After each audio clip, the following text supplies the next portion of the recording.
Hi everyone, welcome back to the channel. This is Ikram Iman और आज हम स्टार्ट करने वाले हैं। ऑलरेडी जो हमारा लास्ट टॉपिक था उसको हम कंटिन्यू करेंगे आज। और लास्ट टॉपिक हमारा जो चल रहा था वो था फिलोसफी ऑफ साइंस। के अंदर हम आर्टिकल डिस्कस कर रहे थे, इसमें हमने साइंटिफिक मेथड जो है वो डिस्कस कर ली थी। अब हम उसी के अंदर आगे बढ़ने वाले हैं। और इसके पहले वाला वीडियो अगर आपने नहीं देखा है तो आप पहले उसे देख लीजिए, तो आपको जो है कॉन्सेप्चुअल क्लैरिटी मिल जाएगी। अब शुरुआत करते हैं इस वीडियो की। अब इस वीडियो में हम डिस्कस करने वाले हैं अबाउट द साइंटिफिक मेथड की कितनी स्टेप्स होती है। हमने इसके पहले डिफरेंट साइंटिफिक मेथड के बारे में समझा था, जो कि थी induction, deduction, probability and statistics. तो अब इसमें हमारा जो मकसद होने वाला है वो है कि हम साइंटिफिक मेथड की स्टेप्स को समझेंगे। तो इसमें 4 स्टेप्स यहाँ पर दी गई है। वैसे मैं आपको बता दूं कि साइंटिफिक जो मेथड होती है वो फिक्स नहीं होती है, उनका कोई फिक्स गोल नहीं होता है। ठीक है, तो वो वेराई कर सकती है, बट फिर भी हम एक तरीके से जो है जनरलाइज कर लेते हैं चीज़ों को। एक तो होती है ऑब्जर्वेशन या फिर एक्सपेरिमेंटेशन, मतलब कोई चीज़ को देखना या फिर एक्सपेरिमेंट करना। सेकंड होती है डिडक्शन। डिडक्शन मैं आपको पहले भी समझा चुकी हूँ, कोई भी चीज़ को डिड्यूस करना। जो चीज़ एग्जिस्ट करती है सोसाइटी में उस चीज़ को जो है लेते हुए कुछ लॉजिकल आर्ग्यूमेंट्स को निकालना। ठीक है, उसके बाद हाइपोथेसिस, मतलब उन लॉजिकल आर्ग्यूमेंट्स का आपको एक हाइपोथेसिस बनाना है। वो फॉल्स भी हो सकता है, ट्रूथ भी हो सकता है।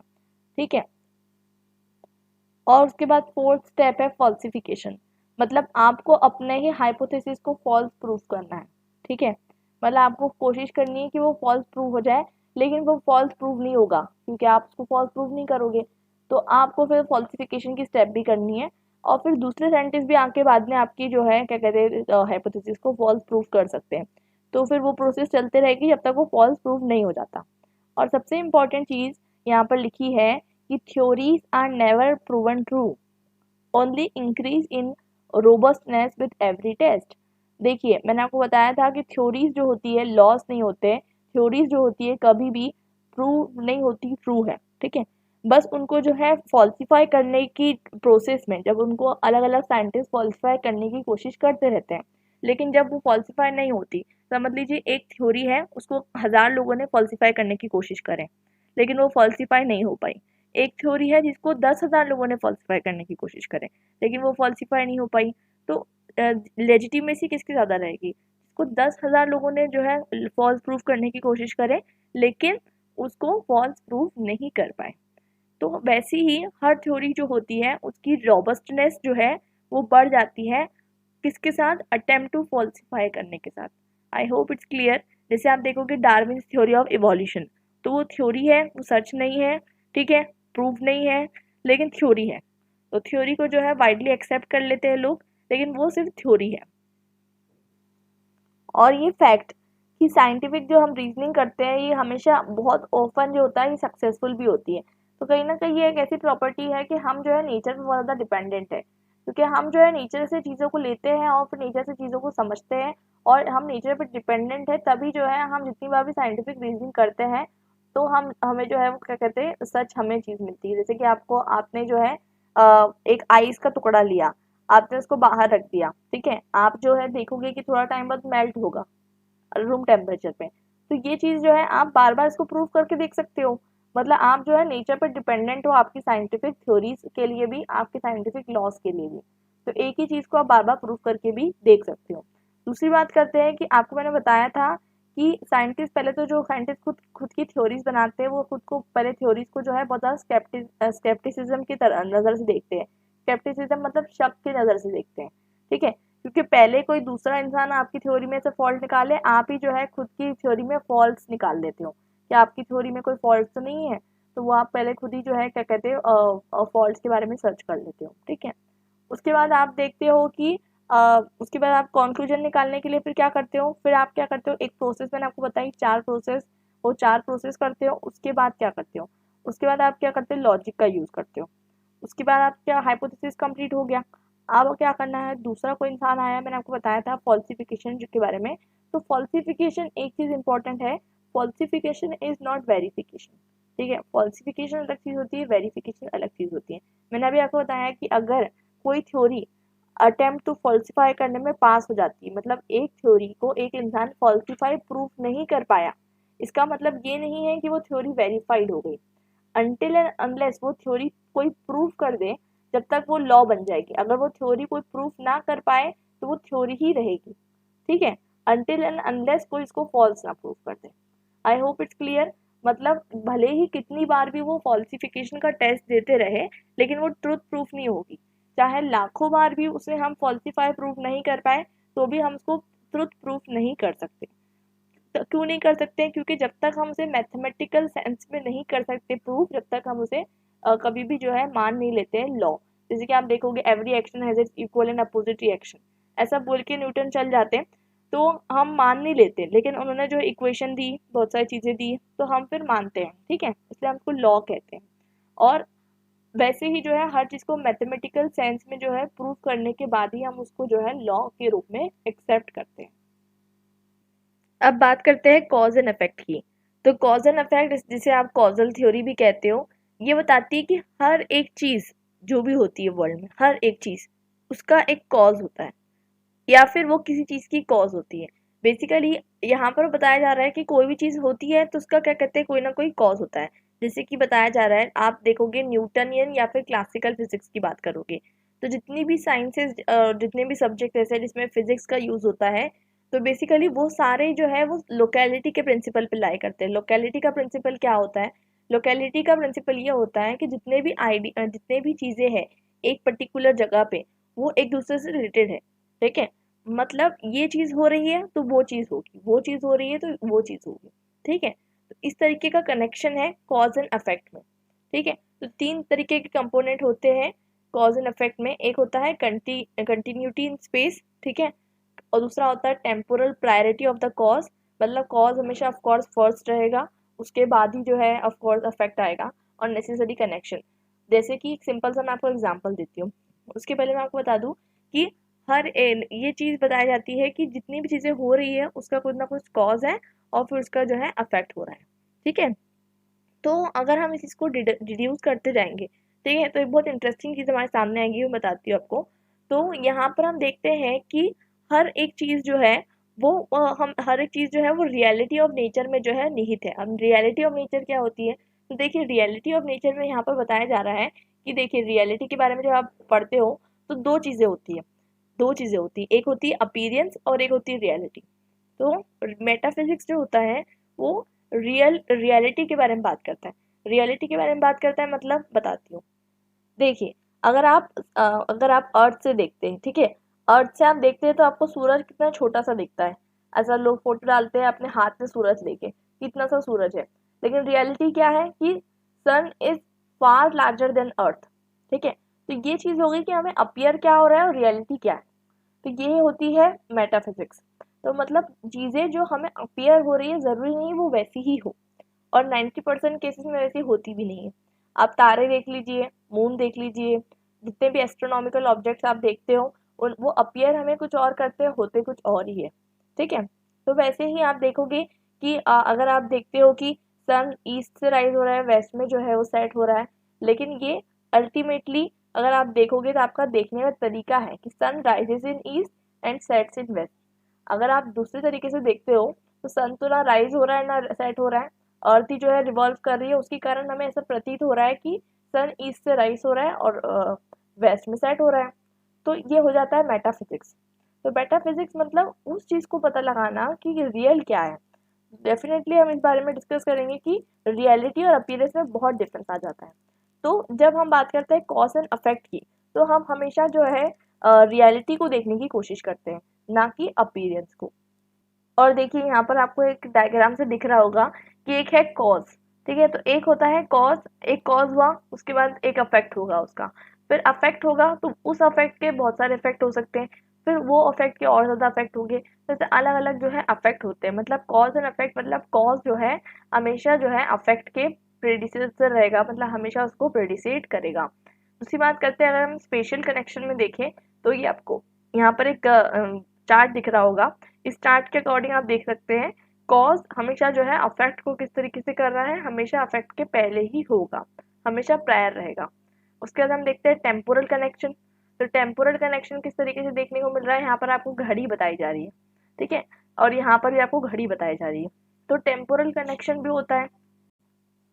तो टेम्पोरल कनेक्शन क्या होता है? टेम्पोरल कनेक्शन ये होता है कि अगर कोई चीज़ जैसे घड़ी में बज रहे 2 और फिर इसमें घड़ी में बज रहे 4, तो 2 बजे इसलिए ही तो 4 बजे।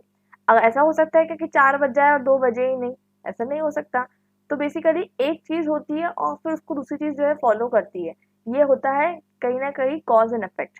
ठीक है, एनर्जी का भी कनेक्शन इस तरीके से ही है, क्योंकि आप देख सकते हो कि एनर्जी को हम फिजिक्स में पढ़ते हैं, काइनेटिक एनर्जी, पोटेंशियल एनर्जी हम पढ़ते हैं, बहुत सॉर्ट ऑफ एनर्जी को हम डिस्कस करते हैं। तो हम क्या बताते हैं कि एक ऑब्जेक्ट को आप जब मूव करने की कोशिश करते हो तो आप अपनी एनर्जी जो है उसमें डाल देते हो।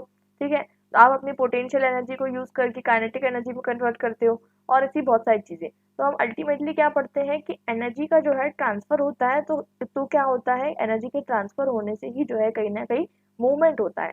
तो मूवमेंट होता है, तो मूवमेंट भी जो है किससे रिलेटेड है? कॉज एंड इफेक्ट से रिलेटेड है। अब देखिए इसमें आपको यहाँ पर दिख रहा होगा कि एक एक जो है हमारा प्लांट रखा हुआ है, और प्लांट जो है किसी मिरर के सामने रखा हुआ है और आप इसको देख सकते हो। ठीक है, तो अब आप इसको इसको देखोगे तो आपको क्या लगेगा कि 2 प्लांट रखे हुए हैं। ठीक है, तो हम ये कहते हैं कि जो हम आपको आपने पढ़ा होगा बचपन में, आपको याद होगा, आप जो मिरर में जो इमेजेस देखते हो आप उसको कहते हो वर्चुअल इमेज। आप क्या कहते हो? रियल इमेज नहीं कहते। राइट, याद होगा आपको। कभी भी आप जो इमेज देखते हो ऑन मिरर उसको आप वर्चुअल इमेज कहते हो, वो रियल इमेज नहीं होती। क्यों? क्योंकि वो इमेज का कोई एक्सिस्टेंस है ही नहीं इस वर्ल्ड में, तो इसलिए वो क्या हो गई? अनरियल हो गई। तो ये आपको समझ में आ गया। तो ये जो है आप देख रहे हो, ये आपका सिर्फ परसेप्शन है। तो ऐसा नहीं है कि आपने मिरर के सामने उसको रख दिया, तो ऐसा नहीं है कि सामने वाला जो आपको अपीयर हो रहा है वो रियलिटी में है। तो वो हमारा मैटर ऑफ डिस्कशन नहीं है, क्योंकि वो रियलिटी में नहीं है। तो हम वही चीज़ को डिस्कस करेंगे जो हमारी रियलिटी में है। और कॉजल लिंक का काम ये भी होता है कि हर चीज़ का कॉज निकालने की कोशिश की जाती है। जैसे कि एक चीज़ हुई तो वो क्यों हुई, वो हुई तो उसके पीछे का कॉज, फिर उसके पीछे का कॉज, उसके पीछे का कॉज। लेकिन आप देख सकते हो इसकी चेन बहुत लंबी जाएगी, कभी खत्म नहीं होगी। तो क्या इसका कोई इनिशियल कॉज है? तो जैसे कि यहाँ पर लिखा हुआ है कि इसका इनिशियल कॉज जो है बताया जा रहा है God. God is equal to initial cause. तो मतलब ये लोग अलग अलग तरीके से अपने अपने एक्सप्लेनेशन देने की कोशिश करते हैं। तो कॉजल थ्योरी अपना एक्सप्लेनेशन जो है इस तरीके से देती है। अब समझते हैं रिडक्शनिज्म के बारे में। अब बताया जाता है यहाँ पर कि कोई भी अगर आप फिलोसफी ले लो, उसको अगर आप कॉम्प्लिकेटेड नेचुरल फिनोमेना का लेते हो, आप हमेशा उसको सिंपल फिनोमेना में बदल सकते हो। ठीक है, तो आप हमेशा से उसको सिंपल फिनोमेना में बदल सकते हो और उसको बदलना भी चाहिए। क्यों होता है? देखिए आप देखोगे कि आपने क्या हुआ, एटोमिज्म की जो थ्योरी है, ठीक है, तो आपने क्या किया कि आपको दिख नहीं रहा था कि हर चीज में एटम है, ऑफ कोर्स, लेकिन आपने क्या दुनिया की हर चीज देखने की कोशिश की? नहीं की। लेकिन आपने क्या बोल दिया कि हर चीज एटम से बनी हुई है। ठीक है, ये हो गया क्या तरीके का रिडक्शनिज्म। और दूसरी बात करते हैं मॉडर्न केमिस्ट्री में।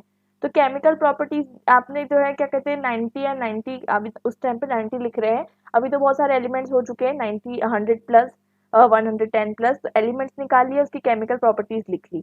अब दुनिया में लाखों या उससे भी ज्यादा एलिमेंट्स हो सकते हैं, लेकिन जितने एलिमेंट्स आपको मिले, जितने केमिकल प्रॉपर्टीज आप रिसर्च कर पाए, आपने उतने लिख दिए, आपने रिड्यूस कर दिए। तो इसलिए हर चीज को आप रिड्यूस करते हो और रिड्यूस करने के बाद आप मैथमेटिकल रिलेशनशिप बना देते हो। और मोस्टली आजकल हर फील्ड ऑफ साइंस जो है वो रिडक्शनिज्म को प्रैक्टिस करता है।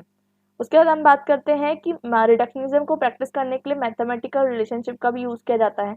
ऑफ कोर्स ये बात है कि आप जो है किसी भी चीज़ को अगर आपको जो है रिड्यूस करना है तो आप मैथमेटिकली रिड्यूस करने की कोशिश करते हो। अगर जैसे कि समझ लीजिए आपको कोई बताया जा रहा है कि ये पर्टिकुलर चीज़ जो है इतने हिस्सों में बटी हुई है, ये पर्टिकुलर चीज़ इतने हिस्सों में बटी हुई है। अगर आपको उसको रिड्यूस करना है, आप क्या करोगे? ये दस हिस्सों में बटी है, ये 4 हिस्सों में बटी है, आप 10/4 कर दोगे। ठीक है, आप जो है बचपन से करते आते हो, ब्रेक डाउन करते जाते हो। तो वो एक अलग चीज़ है कि ये क्या आ जाएगा आपको, 10/4 में 5/2। तो बेसिकली हर चीज़ को रिड्यूस करना। ठीक है, तो रिड्यूस करना बहुत ज़्यादा ज़रूरी है, क्योंकि ओकाम क्या बताते हैं? ओकाम जो है वो कौन थे? ओकाम के बारे में पढ़ते हैं, वो एक इंग्लिश फिलोसोफर थे और थियोलॉजियन थे। वो बताते हैं लॉजिक एंड साइंटिफिक इंक्वायरी की बुक में, बहुत इंटरेस्टिंग बात बताते हैं कि entities must not be multiplied beyond what is necessary. मतलब जो चीज़ की ज़रूरत नहीं है उसको ज़बरदस्ती उतना ज़्यादा स्ट्रेच नहीं करना चाहिए। तो इसलिए हमको ओकाम्स रेजर भी कहते हैं।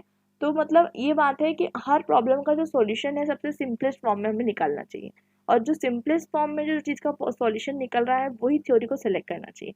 और यहाँ पर आपको कुछ कार्टून भी दिए हुए हैं कि अगर आप नोबेल प्राइज़ को सिलेक्ट करने जाओगे तो सिंपलेस्ट सॉल्यूशन को कंसिडर करो।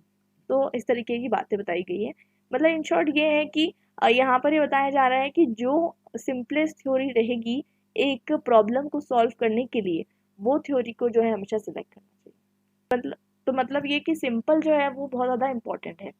अब रिडक्शनिज्म जो है वो उसको एक्सेप्ट तो कर लिया गया था एटलीस्ट इन मैक्रोस्कोपिक वर्ल्ड। आपको मैक्रोस्कोपिक वर्ल्ड पता है ऑलरेडी, जो चीज़ आप देख सकते हो थ्रू योर नेकेड आइज, और माइक्रोस्कोपिक वर्ल्ड जो आप नहीं देख सकते थ्रू योर नेकेड आइज, तो उसमें तो आप रिडक्शनिज्म को नहीं कर सकते। और कहीं कहीं पर क्वांटम फिजिक्स है उसमें भी आप रिडक्शनिज्म का यूज़ नहीं कर सकते, लेकिन आप जो है जो चीज़ें देख सकते हो उसको तो ऑफकोर्स ही बात है आप रिडक्शनिज्म का यूज़ कर सकते हो।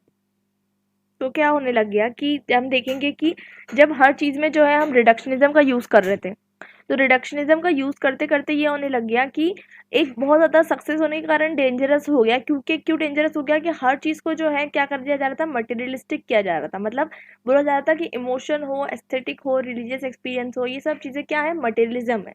तो इस तरीके से जो है मटेरियलिज्म का जो थ्योरी आई वो इस पे बेस्ड थी कि हर चीज़ जो है मटेरियलिज्म है, और हर चीज़ को जो क्या कहते हैं आप रिड्यूस कर सकते हो टू एनीथिंग फिजिकल। ठीक है, तो मटेरियलिस्टिक ये जो थ्योरी है, ये थ्योरी जो है नहीं चल पाई और इसको चैलेंज किया गया रिलेटिविज्म से।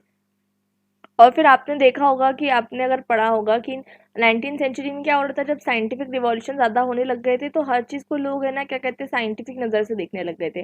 मैंने आपको अभी बताया था कि अगर आपने पॉलिटिकल थ्योरी पढ़ी है तो पॉलिटिकल थ्योरी के अंदर आप देखने को मिलता है आपको कि पॉलिटिकल थ्योरी जो होती है वो हर, जैसे कि मार्क्सिस्ट आइडियाज़ जो होते हैं उसमें उन्होंने हिस्टोरिकल मटेरियलिज्म और बहुत सारे आइडियाज़ दिए, और वो सारे आइडियाज़ कहीं ना कहीं वो किस तरीके से रिलेटेड करते थे, वो साइंस के साथ रिलेट करने की कोशिश करते थे, और वो बोलते थे कि साइंटिफिक प्रिंसिपल्स हैं। और ये सब चीज़ें इसलिए हो रही थी क्योंकि उस टाइम पर जो है कहीं ना कहीं लोग ज़्यादातर साइंस पे बिलीव करने लग गए थे और साइंस को ही सब कुछ मानने लग गए थे। लेकिन उसके बाद ऐसा टाइम भी आया जब साइंस को जो है चैलेंज कर दिया गया 20th सेंचुरी में। उनको बोला गया कि आप जो है हर चीज़ को रिड्यूस नहीं कर सकते, कुछ रिलेटिविज्म भी है। रिलेटिविज्म भी है मतलब हर चीज़ रिलेटेड होती है। कैसे? जैसे कि क्या राइट है, क्या गलत है, क्या सही है, ये रिलेटिविज्म है। मतलब क्या सही है, ये क्या गलत है। अगर कोई इंसान, समझ लीजिए यहाँ पर एग्जाम्पल दिया है बहुत अच्छा सा कि अगर एक घर में घुसना क्या सही है, एक इंसान को घर में घुसना सही है या नहीं है, वो इस पे डिपेंड रहेगा कि वो ओनर है या गेस्ट है या पुलिस ऑफिसर है या बर्गलर है। तो बेसिकली हर चीज़ रिलेटेड है, और जो चीज़ इंसान समझता है कि सही है वो हो सकता है गलत हो, और डिपेंड करता है कि सोशल कंडीशनिंग क्या है। तो हर चीज़ आप ऐसा सोचोगे कि मटेरियलिस्टिक है तो ऐसा नहीं होता है, कुछ चीज़ें सिचुएशन पे भी डिपेंड करती हैं। तो इसके बहुत सारे फिलोसोफर्स उभर कर आते हैं। और आज जो हम मॉडर्न साइंस के बारे में देखते हैं, ये मॉडर्न साइंस दोनों के बीच में है। मतलब हर चीज़ को रिलेटिव भी नहीं मानती और हर चीज़ को मटेरियलिस्टिक भी नहीं मानती, दोनों के बीच में है। अब बात करते हैं डिटर्मिनिज्म के बारे में। तो डिटर्मिनिज्म एक ऐसी आइडियोलॉजी है, बहुत अजीब सी आइडियोलॉजी लगेगी आपको। एक ऐसी आइडियोलॉजी है कि हर एक चीज़ जो हो रही है, जितने भी नेचुरल इवेंट्स होते हैं, ये सब के सब जो है डिटरमाइंड है बाय प्रीवियस कॉजेज। मतलब ऑलरेडी, क्योंकि आपको पता है कॉजल थ्योरी हमने पढ़ा, तो हर चीज़ जो होती है उसका कुछ ना कुछ इफेक्ट होता है। तो ये एक ऐसी थ्योरी होती है, वो बताती है कि ह्यूमन बीइंग के पास कोई मॉरल चॉइसेस है ही नहीं। मतलब ह्यूमन बीइंग के पास फ्री विल नहीं है, वो जो चाहे वो नहीं कर सकता क्योंकि हर चीज़ ऑलरेडी डिसाइडेड है। तो जो वो करना चाहे हो सकता है वो ना करे। बेसिकली यहाँ पर बताया जा रहा है कि ह्यूमन के पास कोई पॉसिबिलिटी नहीं है कि वो कुछ और एक्ट कर सके क्योंकि हर चीज़ तो डिसाइडेड है, और यूनिवर्स जो है वो बहुत ज़्यादा रैशनल है, और हर एक चीज़ जो है वो यूनिवर्स के अंदर वो ऑलरेडी डिसाइडेड है। इसमें बहुत सारे जो है अलग अलग जो है फिलोसोफर्स ने अपनी अपनी थ्योरीज दी हैं। जैसे कि एक जो पर्शियन पोएट है उमर खयाम, वो बताते हैं कि and the first morning of creation wrote what the last dawn of recording shall read. तो बेसिकली जब पहली सुबह हुई थी वो बताते हैं, तो मतलब लास्ट सुबह कैसी होगी वो मतलब बता दी गई थी। तो मतलब कहने का मतलब ये है कि डिटर्मिनिज्म का मतलब ऑफ कोर्स ही बात है कि डिटर्मिनिज्म जो है वो एक ऐसी आइडियोलॉजी है कि हर एक चीज़ जो है वो ऑलरेडी डिसाइडेड है। बट कहने का मतलब ये है कि ये एक बहुत अजीब सी आइडियोलॉजी को जन्म देती है, क्योंकि इसमें बताया जाता है कि मैन के पास कोई भी तरीके की मॉरल चॉइस है ही नहीं। मतलब इंसान क्या करना चाहता है और क्या नहीं करना चाहता, इसके पास मॉरल चॉइस है ही नहीं। लेकिन इसके अपोज में जो है इनडिटर्मिनिज्म आता है। मतलब वो ये डिनाई नहीं करता कि ऑलरेडी बहुत सारी चीज़ें डिसाइडेड है, लेकिन इनडिटर्मिनिज्म ये बताता है कि मैन के पास जो है एक तरीके से मॉरल चॉइस और फ्री विल होती है। मतलब हर ह्यूमन के पास फ्री विल होती है कि वो क्या करना चाहता है और क्या नहीं करना चाहता। ठीक है, तो बेसिकली हम जो है क्या कहते हैं, अभी जब हम बात करते हैं साइंटिफिक थ्योरी की, तो हम कॉज एंड इफेक्ट रिलेशनशिप की बात तो करते हैं, और हम जो मैक्रोस्कोपिक वर्ल्ड होता है स्पेशली फिजिकल साइंसेस, तो उसमें बताया जा रहा है कि साइंटिफिक लॉज जो होते हैं वो उसमें क्या होता है, डिटर्मिनिस्टिक होते हैं, कि हम मानते हैं कि जो भी चीज़ें वर्ल्ड में हो रही है वो तो होगी ही, लेकिन उसके अलावा फ्री विल की बात जहाँ तक होती है, तो फ्री विल जो होता है वो हमारे पास होता है, हम जो करना चाहे वो हम कर सकता है। और डिटर्मिनिज्म जो है कुछ इस तरीके का डायग्राम से आप समझ सकते हो। देखिए ये जो एक कॉज हो रहा है, ठीक है, ये जब ये वाला जो चक्री है, ये वाली चक्री जब चालू हो जाएगी तो ऑटोमेटिकली ये वाली जो चक्री है वो इसी एक पर्टिकुलर डायरेक्शन में ही घूमेगी, और फिर वो भी इसको फॉलो करेगी और फिर वो इसको फॉलो करेगी। तो इस तरीके से फाइनली जो फाइनल कॉज रहेगा वो सेम ही रहेगा, चाहे आप कुछ भी कर लो। तो इसे हम कहते हैं डिटर्मिनिज्म। ठीक है, तो डिटर्मिनिज्म जो है क्लॉकवर्क यूनिवर्स की बात करती है, सारे नेचुरल फिनोमिना जो है वो ऑलरेडी डिसाइडेड है। और यहाँ पर जो है डिटर्मिनिज्म बोलते हैं कि डिटर्मिनिज्म बताती है कि हर चीज़ जो है प्रिडिक्टेबल है अगर आपको उसकी इंफॉर्मेशन मिल जाए तो। जैसे कि न्यूटनियन या फिर जो क्लासिकल फिजिक्स, देखिए क्लासिकल फिजिक्स के बाद जब आप देखोगे कि थ्योरी ऑफ रिलेटिविटी आती है, बहुत सारी चीज़ें चेंज हो जाती है। तो न्यूटनियन फिजिक्स में जैसे कि ग्रेविटेशनल फोर्स और बाकी सब की लॉस ऑफ नेचर वगैरह, तो उसमें वो बताते हैं कि ये सब चीज़ें डिटर्मिनिस्टिक है। क्यों डिटर्मिनिस्टिक है? क्योंकि वो बोलते हैं ना कि every action has its equal and opposite reaction. मतलब ये डिटर्मिनिस्टिक बात हो गई कि ये चीज़ होगी तो ये चीज़ होगी ही, तो ये चीज़ क्या हो गई, डिटर्मिनिस्टिक हो गई। ठीक है, उसके अलावा जो है बाकी सारी चीज़ें अगर आप देखते हो, अभी जो मॉडर्न फिजिक्स इमर्ज होकर आ रहा है, तो कहीं ना कहीं वो थोड़ा सा डिटर्मिनिस्टिक से जो है हट कर आ रहा है कि सारी चीज़ें, मतलब ऑफ कोर्स ही बात है, जो मैक्रोस्कोपिक वर्ल्ड होता है, मैक्रोस्कोपिक वर्ल्ड में जो है साइंस बहुत सारी हद तक एक्सेप्ट करती है कि मैक्रोस्कोपिक जो वर्ल्ड होता है वो डिटर्मिनिस्टिक होता है, क्योंकि जो चीज़ होती है उसका एक कॉज होता है, वो जो चीज़ होती है उसका एक कॉज होता है, और वो जो चीज़ होती है उससे एक अफेक्ट भी होता है। ठीक है, तो इस तरीके से जो है डिटर्मिनिस्टिक की थ्योरी जो है वो राइज होती है। और ये जो बात हो रही है ये इंटायरली क्लॉकवर्क यूनिवर्स की हो रही है। ये क्लॉकवर्क आप यूनिवर्स देख सकते हैं, ये किस तरीके से यूनिवर्स का स्ट्रक्चर बताया जा रहा है कि एक चीज़ हो रही है, दूसरी चीज़ उसके वजह से हो रही है, और हर चीज़ जो है एक तरीके से क्लॉकवर्क में चल रही है। आप देख सकते हैं इसको इसको हम कहते हैं क्लॉकवर्क यूनिवर्स। ये क्लॉकवर्क यूनिवर्स का एग्जांपल आप इस तरीके से भी देख सकते हैं कि एक पर्टिकुलर कंडीशन एक पर्टिकुलर कॉज को एक पर्टिकुलर कंडीशन एक कॉज को जन्म देगी, वो कॉज जो है एक पर्टिकुलर सिचुएशन को जन्म देगा। अब बात करते हैं लॉस ऑफ नेचर की। तो लॉस ऑफ नेचर ऐसे लॉस होते हैं, मतलब उस टाइम पे जब हम देखेंगे कि एज ऑफ रीजन, रीजन की जब एज आई, मतलब आप देखोगे एनलाइटनमेंट ईयर्स जो हम देखते हैं 16-17 सेंचुरी में, जिसमें साइंस का बहुत ज़्यादा ग्रोथ हो रहा था। आप उस टाइम पे 18-19 सेंचुरी में, तो उस टाइम पे आप देखोगे कुछ लॉस निकल कर आते हैं। हमेशा से हम थ्योरीज पे ज़्यादातर बात करते हैं, लेकिन लॉस मैंने आपको बताया तब प्रूव हो गया जब कोई चीज़ का मैथमेटिकल इक्वेशन हो। तो उस टाइम पे ये चीज़ निकल कर आती है कि जो नेचर में जो लॉस होते हैं उसको आप कहीं ना कहीं मैथमेटिकली प्रूव कर सकते हो। मतलब नेचर में आपको कुछ तरीके की निशानियाँ दी गई है जिसको आप जो है मैथमेटिकली प्रूव कर सकते हो। तो मैथमेटिकली प्रूव करने का मतलब ये है कि आप सिर्फ और सिर्फ नंबर्स की बात नहीं है कि नंबर्स के थ्रू प्रूव कर दोगे, आप जो है बहुत सारी चीज़ों को बिना नंबर के थ्रू भी प्रूव करते हो। आप अलजेब्रा का यूज़ करते हो, आप जो है कहीं ना कहीं देखते हो कि आप कोई चीज़ को एज्यूम करते हो एज एक्स एक्स वाई कुछ भी वेरिएबल की तरह, और फिर आप उसको प्रूव करते हो। तो बेसिकली लॉस ऑफ नेचर इसी बेस पे आधारित है कि हर चीज़ जो है नेचर में जो है उसको आप कहीं ना कहीं डिफाइन कर सकते हो in terms of mathematical quantities.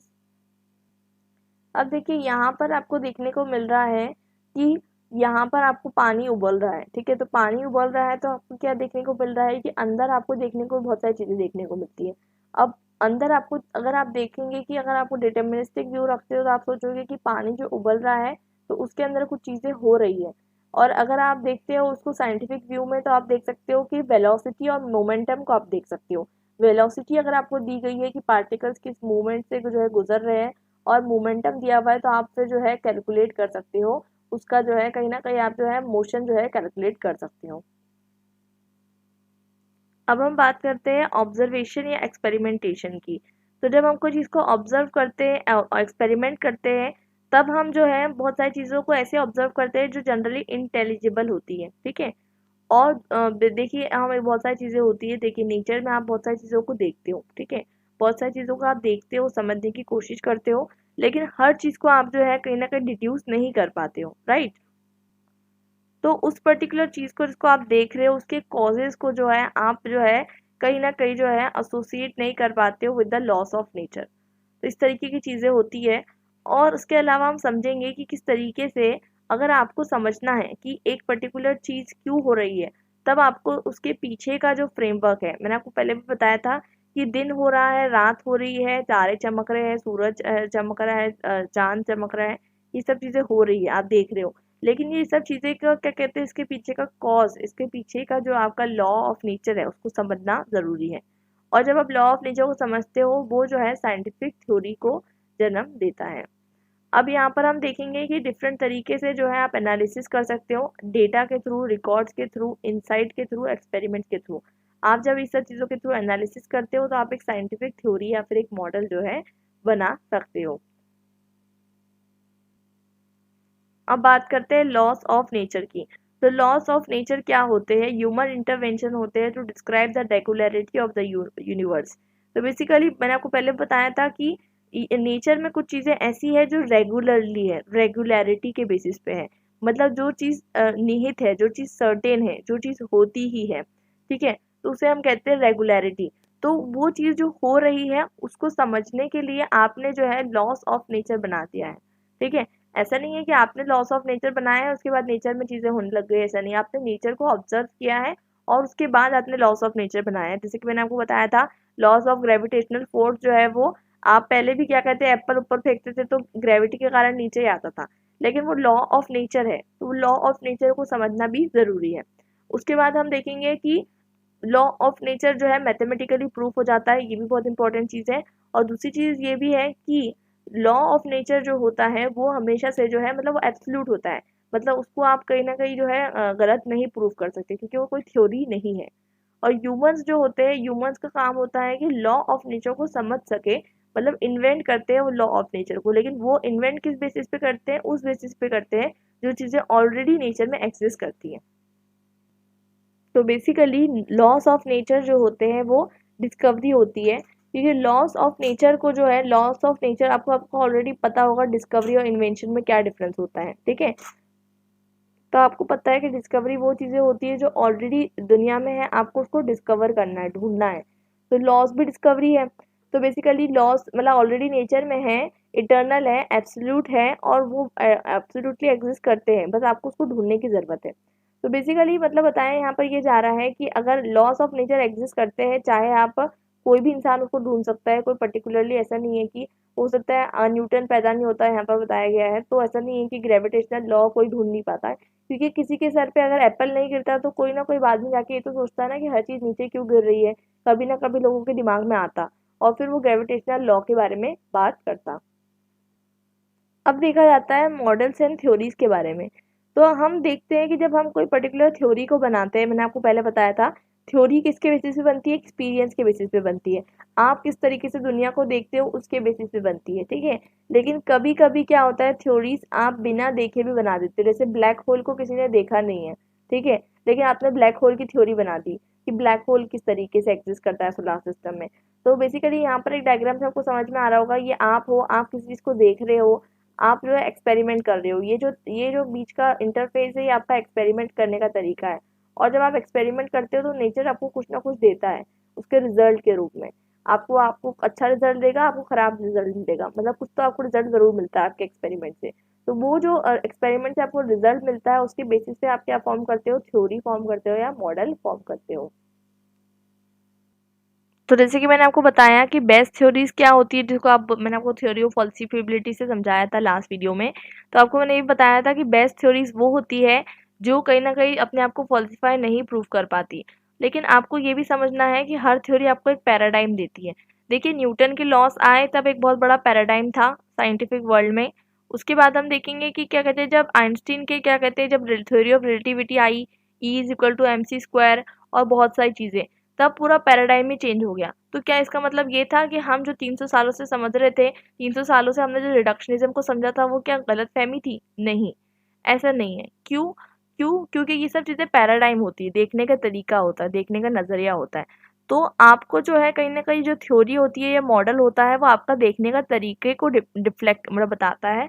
हो सकता है आपका देखने का तरीका 200 साल 300 साल बाद जो जनरेशन आया है उसको अलग तरीके से देखे, लेकिन इसका मतलब ये नहीं होता कि आपने जो तरीके से उसको देखा था, वो तरीके से देखने की वजह से वो चीज़ गलत हो गई। क्योंकि हमेशा एक थ्योरी क्या करती है, हमेशा एक थ्योरी का काम होता है कि जो नेचर में जो चीज़ें हैं उसका डिस्क्रिप्शन देती है। वो ये नहीं बताती कि मैं जो बता रहा हूँ बिल्कुल 100% सच है।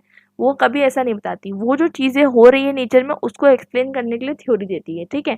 तो हो सकता है आपकी थ्योरी गलत हो जाए, लेकिन नेचर में जो चीज़ हो रही है वो गलत नहीं हो सकती, वो तो होगी। और बाद में जाके कोई और उसको कुछ और तरीके से भी एक्सप्लेन कर सकता है। जैसे कि समझिए, आपको मैंने बताया कि कोई भी एक तरीके का आप एप्लियंस यूज़ करते हो, वो आप उसको यूज़ कर लेते हो अपनी लाइफ में। आप जो है क्या कहते हैं उस वो आपको डिपेंडेंट नहीं है कि आप जो है क्या कहते हैं सही तरीके से यूज़ कर रहे हो या ख़राब तरीके से यूज़ कर रहे हो। आपको ये मालूम है कि आप जो है एक एप्लीकेशन यूज़ कर रहे हो और वो आपने जो है पर्टिकुलर साइंटिफिक थ्योरी पे बेस बनाया है, ठीक है? लेकिन जब आप उसको यूज़ कर ले रहे हो, आपका काम हो जा रहा है, 300-400 साल बाद जो है हो सकता है कि उसका पैराडाइम बदल जाए, वो अलग तरीके से फंक्शन करने लग जाए। तो उस टाइम पे हो सकता है कि वो अलग तरीके की थ्योरीज आ जाए, लेकिन ऐसा नहीं है कि आपने जो थ्योरी दी थी वो गलत थी या झूठ थी, ऐसा नहीं है। क्योंकि साइंस मैंने आपको पहले बताया सच और झूठ की बात ही नहीं करती, सिर्फ और सिर्फ जो है साइंस किसकी बात करती है, टेस्टेबिलिटी की बात करती है। अब हम बात करते हैं कि फिजिक्स के अंदर बहुत सारे पैराडाइम शिफ्ट आए थे। पैराडाइम शिफ्ट अगर आपको समझना है, पैराडाइम शिफ्ट मतलब आप समझ सकते हैं देखने का नज़रिया। जब आप 6 को जो है इस तरीके से देखते हैं तो आपको 9 दिखेगा, जब आप उसको सेकंड साइड से देखते हैं तो आपको जो है वो 6 दिखेगा। तो चीज़ तो वही रहेगी ना, वो चीज़ चेंज तो नहीं हो जाएगी, आपका देखने का सिर्फ तरीका चेंज होगा। तो वैसे ही न्यूटनियन फिजिक्स जब आया 1700 से लेके 1800 तक के, तब एक पैराडाइम शिफ्ट आया। उसके बाद रिलेटिविटी की थ्योरी 1910s में जब एक पैराडाइम शिफ्ट आया। उसके बाद आप देखोगे क्वांटम फिजिक्स 1920s में, उसके बाद एक पैराडाइम शिफ्ट आया और उसके बाद लेटेस्ट में केओस थ्योरी, उससे जो है कहीं ना कहीं पैराडाइम शिफ्ट आया। साइंस हिस्टोरियन थॉमस कुन बताते हैं कि साइंस जो है वो लीप्स में चलती है, जैसे कि मतलब नॉर्मल कदम में नहीं चलती है, लीप्स में चलती है, मतलब कूद कूद के चलती है। एक पैराडाइम आता है, उसके बाद दूसरा पैराडाइम आता है, फिर तीसरा पैराडाइम आता है। मतलब ये नहीं होता कि पुराना वाला पैराडाइम गलत प्रूफ हो जाता है, बस उसमें एक नया डायमेंशन ऐड हो जाता है। तो हर तरीके से जो है हमारा जो रियलिटी को समझने का तरीका है वो बदलते जाता है, रियलिटी हमेशा वही रहती है। ये भी बहुत ज़्यादा इंपॉर्टेंट चीज़ है। तो एंड ऑफ साइंस कब आएगा? एंड ऑफ साइंस की बात करें तो जैसे कि समझिए, एंड ऑफ साइंस मतलब देखिए, अभी हमने बहुत सारी चीज़ें डिस्कस की कि न्यूटनियन फिजिक्स आया, ये आया, वो आया। अब हमको ऐसा लगता है कि 20th सेंचुरी में हम मॉडर्न साइंस में इतना ज़्यादा जो है ऑलरेडी चीज़ें डिस्कवर कर चुके हैं, तो हमको ऐसा लगता है कि साइंस का एंड हो गया, लेकिन नहीं। तो एक थ्योरी तो ये बताती है कि अगर मतलब नेचर जो है इनएग्जॉस्टिबल है। आप देख सकते हैं कि दुनिया में कितने क्रिएचर्स है, ये आप गिन नहीं सकते, इतने क्रिएचर्स है दुनिया में। आप अक्सर जो है आप बहुत सारी 4 लाख फिशेस का नाम आप बॉटनिकली रख सकते हो, बहुत सारे फिशेस का नाम आपने रखा होगा, बहुत सारे एनिमल्स का, बहुत सारे बर्ड्स का। लेकिन आप देखोगे कि वर्ल्ड में इतनी सारी स्पीशीज है कि आप जो है इनएग्जॉस्टिबल है, आप कितनी स्पीशीज के बारे में स्टडी करोगे, ठीक है? तो एक व्यू तो ये है कि नेचर इनएग्जॉस्टिबल है और ह्यूमन और यूनिवर्स का जो डायलॉग चल रहा है ये कभी ख़त्म नहीं होगा, हमेशा से चलता ही आ रहा है और चलता ही रहेगा, ठीक है? और दूसरा एक आइडिया ये होता है कि नहीं, कुछ फंडामेंटल क्वेश्चन जो है वो सब एक दिन आंसर हो जाएंगे सारे क्वेश्चन। जैसे पहले तो ये भी नहीं पता रहता था ना कि मतलब पहले तो लोगों को ये नहीं पता रहता था कि पर्टिकुलरली लोग बहुत सारे क्वेश्चन पूछते थे कि स्टार्स क्यों ट्विंकल करता है, हम हीट हमारा जो है हम आग जलाते हैं तो हमें गर्मी क्यों लगती है, ऐसे बहुत सारे क्वेश्चन।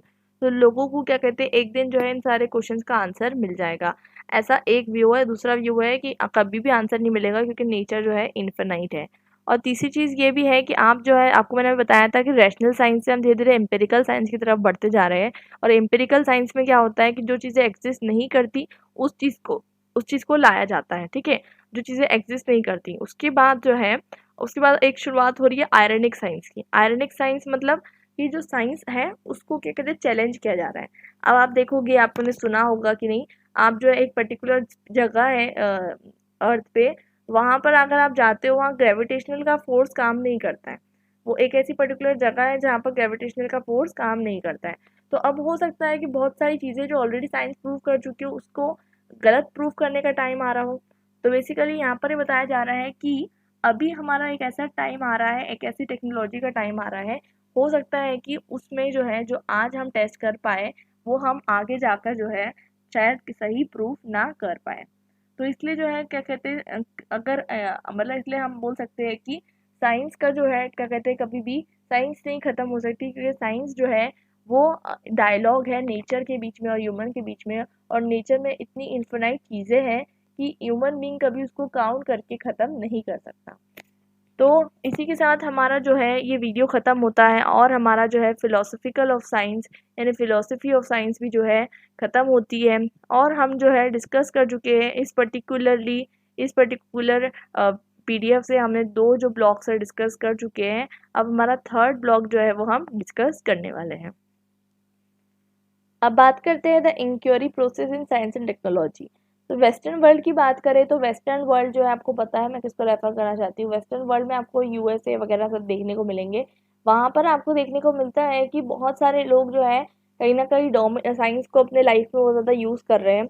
इसलिए कहीं ना कहीं आपको वहाँ पर जो है बहुत ज़्यादा लोग जो है साइंस को बहुत ज़्यादा बिलीव करने लग गए हैं। और साइंस को अलग अलग हिस्सों में बांट भी दिया गया है। आपको पता है लाइफ साइंसेज होती है जैसे बायोलॉजी, बॉटनी, फिजिकल साइंसेज जैसे physics and chemistry, earth sciences जैसे जियोलॉजी एंड ज्योग्राफी, और बहुत कुछ। और उसके अलावा जो है साइंस टेक्नोलॉजी पे बेस्ड जो है कंप्यूटर साइंस एंड इंजीनियरिंग जैसी भी हमको साइंसेज देखने को मिलती है। तो हमें बहुत सारी साइंसेज देखने को मिलती है। इसके साथ हमारे पास ये भी बात आती है कि साइंस के अंदर ऑब्जर्वेशन का क्या इम्पोर्टेंस है। तो देखिए अक्सर क्या होता है जब हम साइंटिफिक आइडियाज़ को इंक्योर करते हैं तब हमें हो सकता है कुछ नए आइडियाज़ भी हमें दिमाग में आ जाए और फिर वो हमारे अंदर क्यूरोसिटी को जगा देते हैं। इसलिए ये सारे सब्जेक्ट्स आपको इसलिए इंट्रोड्यूस किए गए ताकि आपके जो मन के अंदर जो है क्यूरोसिटी आए और फिर आप जो है उस चीज़ के लिए जो है रिसर्च करो। तो बेसिकली आप जो है ज़रूरी नहीं जिस चीज़ को बोलते हैं ना, आप अक्सर क्या होता है हम अक्सर कुछ देखने के लिए बैठते हैं, ठीक है। आपको बोला गया कि इस अगर आप जिस रूम में बैठे हो आपको बोला गया आप आसपास आपके कितने रेड कलर हैं, तो आप रेड कलर को देखते रहोगे तो आपको ग्रीन कलर नहीं दिखेंगे, ठीक है। यूजुअली अपना माइंड, हमारा जो माइंड होता है वो ऐसा एक्ट करता है। तो बेसिकली इस चीज़ को कॉन्ट्रेडिकेट करने के लिए ऑब्जर्वेशन बहुत ज़्यादा ज़रूरी है। और साथ साथ ये देखना भी ज़रूरी है कि जो चीज़ें हम नहीं देख रहे उसको भी इम्पोर्टेंस देना ज़रूरी है। किस तरीके से आप समझाती हूँ। देखिए 1928 में सर अलेक्जेंडर फ्लेमिंग एक इंग्लिश बायोलॉजिस्ट थे और वो म्यूटेशन स्टडी कर रहे थे, ठीक है। म्यूटेशन आपको पता होगा। और स्टेफिलोकोकस बैक्टीरिया है उनकी कॉलोनीज़ को लेकर, कॉलोनीज़ मतलब आपको पता है जो बैक्टीरिया की जो कॉलोनीज़ होती है उनको लेकर वो स्टडी कर रहे थे, ठीक है। अब उन्होंने क्या देखा कि उनको लगा कि उनका कोई एक पर्टिकुलरली जो बैक्टीरिया का उनका क्या कहते हैं जो सैंपल था वो कंटेमिनेटेड हो जाता है, क्योंकि बैक्टीरिया के आपको सैंपल को बहुत ध्यान से रखना पड़ता है। तो क्या हुआ कि उनका जो सैंपल है वो कंटेमिनेटेड हो जाता है, कोई ऑर्गेनिज्म उसमें आ जाता है, माइक्रो ऑर्गेनिज्म ऑफ कोर्स। तो माइक्रो ऑर्गेनिज्म आ जाता है तो वो सोचते हैं कि अब उनको तो क्या स्टडी करना था, म्यूटेशन स्टडी करना था। तो देखा जाए तो अगर वो उस पर ध्यान देते तो वो क्या होता, सैंपल वेस्ट हो जाता, वो फेंक देते, बोलते चलो दूसरा लेकर आते हैं, ऐसा नहीं। तो उन्होंने क्या किया, उसको है ना क्या कहते हैं निगलेक्ट नहीं किया, उन्होंने देखा, उसको ऑब्जर्व करते गए। तो उन्होंने क्या ऑब्जर्व किया बहुत इंटरेस्टिंगली कि जो बैक्टीरिया थे, ठीक है, जो बैक्टीरिया थे वो जो कॉलोनीज थी और जहाँ पर जिस जगह पे वो जो मतलब जिस तरीके से जो फॉरेन पार्टिकल आए थे, जो माइक्रोस्कोपिक फंगाई थी जो आई थी उस जगह पे, तो वहाँ पर वो जो कॉलोनीज थी वो क्या हो जाती है, ट्रांसपेरेंट हो जाती है, ठीक है। इंटरेस्टिंगली वो जो है ट्रांसपेरेंट हो जाती है। मतलब आप समझ रहे हो कि जो पेनिसिलम आया, पेनिसिलम मतलब आगे चल के बताऊंगी आपको। तो बेसिकली वो जो है वहां पर से जो फॉरेन पार्टिकल जहां पर आता है वो एरिया क्या हो जाता है, ट्रांसपेरेंट हो जाता है, ठीक है। तो फ्लेमिंग को लगता है कि ये हो सकता है शायद कि कोई एंटीबैक्टीरियल सब्सटेंस है, ठीक है। जैसे कि क्या होता है कि आपको मतलब नेचर में हर चीज़ है, ठीक है। तो बेसिकली यहाँ पर ये है कि वो सोचते हैं कि अगर ये पर्टिकुलरली कोई, अगर मेरे पास कोई बैक्टीरिया है, ठीक है, और बाहर से कोई फॉरेन पार्टिकल आया और वो बैक्टीरिया को मार पा रहा है तो वो एंटी बैक्टीरियल सब्सटेंस है, ठीक है। तो वो इस चीज़ के बारे में सोचते हैं और फिर वो सोचते हैं कि चलो मैं इसी को पढ़ूंगा। तो अब वो क्या करते हैं, धीरे धीरे उसके बारे में पढ़ते जाते हैं और फिर बाद में उनको जाके पता चलता है कि जो फॉरेन ऑर्गेनिज्म जो आया था वो क्या था, एक फंगस की वैरायटी थी जिसको हम कहते हैं पेनिसिलम, जिसको आज आप एंटीबायोटिक की तरह जो यूज़ करते हो पेनिसिलिन के रूप में।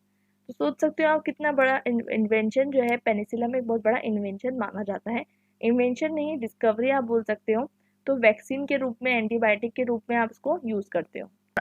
और 8 महीने के बाद उन्होंने जो है एक अपने जो है रिसर्च पब्लिकेशन करी British journal of experimental pathology में, और उन्होंने बताया कि किस तरीके से एक मतलब जो पेनिसिलम आया उसने जो है उस बैक्टीरिया के खिलाफ जो है, मतलब बैक्टीरिया को जो है कहीं ना कहीं उसने जो है एंटीबैक्टीरियल था, मतलब बैक्टीरिया को ख़त्म करने में हेल्प की। तो वो एक तरीके की क्या एंटीबायोटिक डिस्कवर हो गई। तो ऐसे काम मतलब हो सकता है कभी कहीं पर आपको जो ऑब्जर्वेशन जो आप कर रहे हो उससे हटकर भी ऑब्जर्वेशन करनी पड़े और फिर आपको थोड़ा खुद का दिमाग लगाना पड़े और फिर हाइपोथेसिस बनाना पड़े। तो देखिए हाइपोथेसिस कैसे बनाया जाता है। हाइपोथेसिस कोई एक ऐसी चीज़ नहीं है कि आपने जो है क्या कहते हैं बैठे बैठे मन में सोच लिया चलो मैं ये सोच लेता हूँ। वैसे ऐसी भी डिस्कवरीज हुई है, ज़रूरी नहीं कि आप साइंटिस्ट हो तभी आपको डिस्कवरी कर सकते हो सकता है अपनी लाइफ में ऐसे भी डिस्कवरी करो। लेकिन यूजुअली जो साइंटिस्ट जो एक हाइपोथेसिस बनाते हैं वो बेसिकली उन्होंने जो पढ़ा होता है उस नॉलेज की बेसिस पे बनाते हैं। और उस टाइम पे जैसे कि यहाँ पर अगर हम फ्लेमिंग का एग्जांपल लेते हैं तो वो क्या करते हैं, वो सोचते हैं कि उनको पता कैसे चलता है कि वो कंटेमिनेट हो चुका है। उनको पता ऐसे चलता है क्योंकि बैक्टीरिया के आसपास वो एक क्लियर सर्कल देखते हैं। ठीक है, माइक्रोस्कोप से जब वो देखते हैं तो उनको दिखता है कि बैक्टीरिया के आसपास एक क्लियर सर्कल बना लिया है बैक्टीरिया ने। तो वो सोचते हैं कि ऐसा क्यों। तो बेसिकली वो समझते हैं कि कोई वो दिमाग लगाते हैं। ठीक है, उनको थोड़ा ना किसी ने बताया कि क्या कहते हैं ऐसा है, वो दिमाग लगाते हैं, हाइपोथेसिस लगाते हैं। तो वो सोचते हैं कि ये क्लियर सर्कल हो सकता है इस वजह से हो क्योंकि वो जो बाहर से माइक्रो ऑर्गेनिज्म आए हैं वो कंटेमिनेटिंग है, ऐसा सोचते हैं। और फिर वो क्या करते हैं उसके बाद उसके ऊपर रिसर्च करके हाइपोथेसिस बनाते हैं और फिर वो बताते हैं कि पेनिसिलम का उनमें डिस्कवरी हो जाती है। तो बेसिकली कोई भी तरीका हो सकता है हाइपोथेसिस बनाने का। तो हाइपोथेसिस बनाने के बाद जो है साइंटिस्ट ये देखते हैं कि कौन सी कंडीशन में जो है, क्योंकि उनको ऑलरेडी वो स्टडी कर चुके रहते हैं बहुत सारी चीज़ें, तो उनको पता रहता है कि कौन सी हाइपोथेसिस सही है और कौन सा हाइपोथेसिस गलत है। तो बेसिकली हाइपोथेसिस आप भी बना सकते हो, लेकिन कहने का मतलब ये है कि उस हाइपोथेसिस पे आपको काम करना आना चाहिए। और एक बार जब आप हाइपोथेसिस बना देते हो उसके बाद आप ये डिस्क्राइब करते हो कि आपको किस तरीके से जो है उस पर काम करना है। तो पहले तो आप हाइपोथेसिस बनाते हो, उसके बाद आप देखते हो कि कौन से सर्कमस्टेंसेस रहते हैं, उसको स्टडी करते हो, फिर ऑब्जर्वेशन करते हो और फाइनली आप या तो रिजेक्ट करते हो या तो एक्सेप्ट करते हो हाइपोथेसिस को। और अगर आपने रिजेक्ट भी किया तो ऐसा नहीं है कि रिजेक्ट हो गया तो गलत है, नहीं, आपने एक बहुत अच्छा काम किया क्योंकि आपने एक हाइपोथेसिस लिया, आपने उसको रिजेक्ट कर दिया। ठीक है, तो अब दूसरा इंसान वो चीज़ मेहनत नहीं करेगा ना, वो वाला हाइपोथेसिस लेकर उसको गलत सही या गलत करने की कोशिश नहीं करेगा। इसलिए ये बहुत ज़्यादा ज़रूरी होता है कि अगर आपका कोई गलत भी हाइपोथेसिस है और आप उसको गलत प्रूव कर दे रहे हो तो ये भी एक इम्पॉर्टेंट चीज़ हो जाती है साइंस में।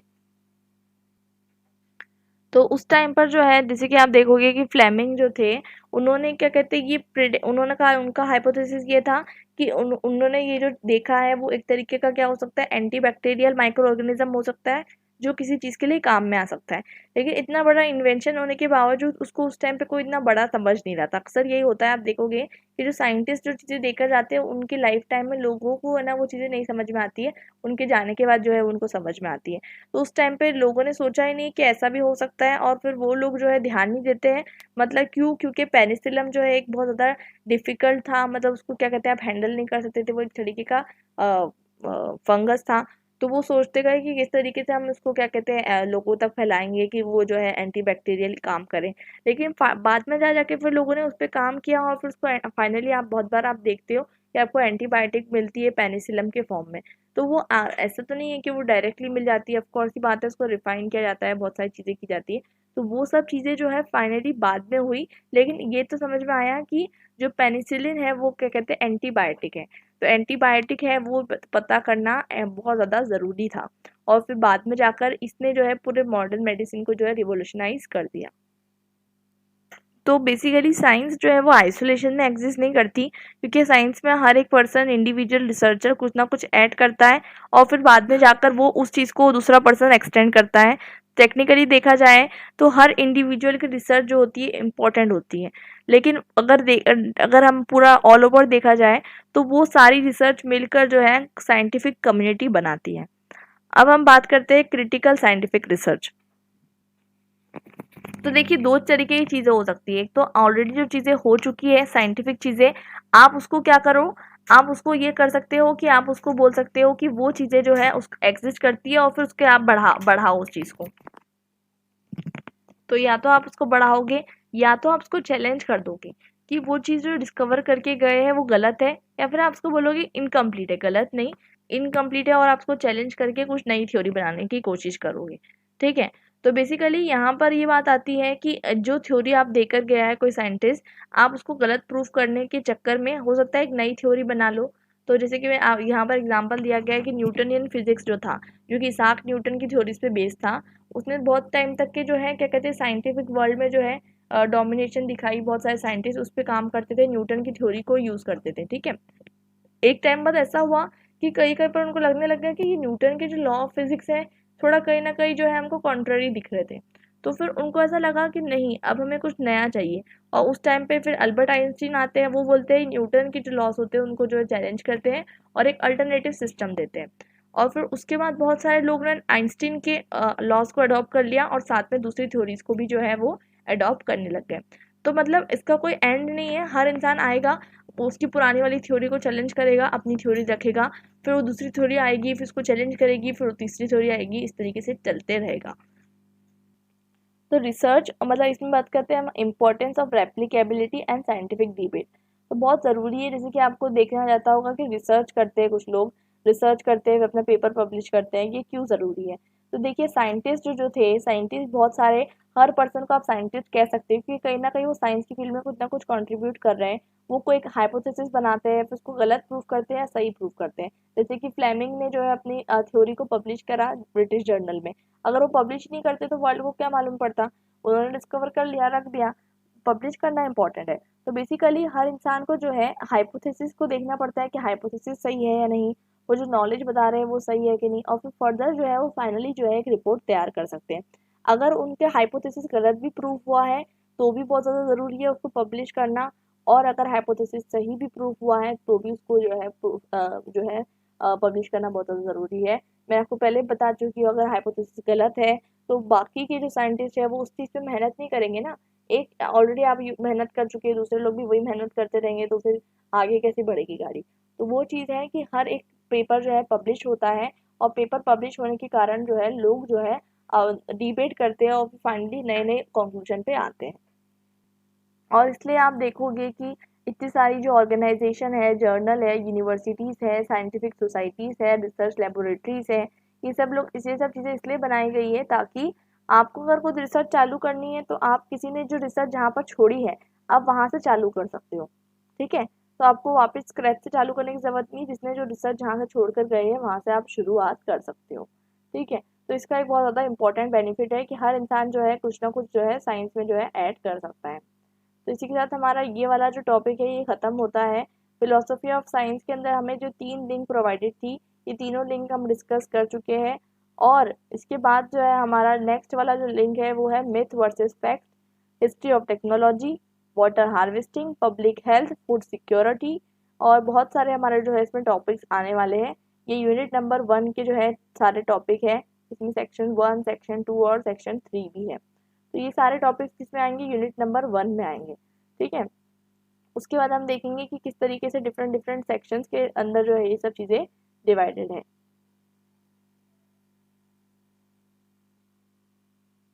तो इसी के साथ का आज का वीडियो ख़त्म होता है और हम मिलते हैं हमारे नेक्स्ट वीडियो में, जिसमें हम डिस्कस करेंगे about how other myths and facts के बारे में हम डिस्कस करेंगे, और हम इसके साथ ही आगे बढ़ते जाएंगे और जल्दी ही हम हमारा सिलेबस जो है कंप्लीट कर लेंगे। तो मिलते हैं नेक्स्ट वीडियो में, till then bye and happy learning.